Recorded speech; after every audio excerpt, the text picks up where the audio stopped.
Hey everyone, this is Tim from Your Six Tech. Today in this video, I'm going to show you how to connect your Xbox over to the Xbox app on your phone. And if you don't have this app, it's very easy to just go to the home screen and go to like the Google Play Store. And then you should be able to go ahead and just get it. So if you're on the home screen here, you can probably find the Google Play Store or the Apple Store. And then just go to Xbox and type that in and sign in with the same email address as your Xbox. Then to connect the console, you want to go to the upper right, and you're going to see like a little console symbol right here. Just select this. And then you're going to see set up a console right here and select it. Now you're probably going to want to be connected to the same Wi-Fi internet. So just go to Wi-Fi right here and hold this down. And make sure you're connected to the same Wi-Fi as your Xbox.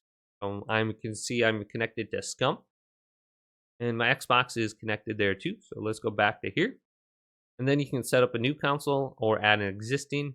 If you're connected to the same Wi-Fi, you should be able to just search the internet and find your Xbox. Otherwise, you're going to have to type in the specific code here. And just look at the Xbox screen. It will pop up a code, and you can go ahead and just connect it. It's very easy. So I'm going to exit the setup. But once you have it connected, you should be able to see the storage space available. And what we want to do is go to the three little lines down here, go to consoles, and you can see I have 145 gigabytes of 802.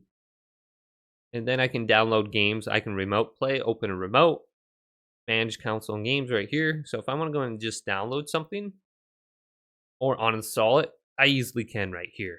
But hopefully this video did indeed help you out. If it did, leave it a big thumbs up. And subscribe to my channel down below for more checkout videos coming up next on Your Six Gaming.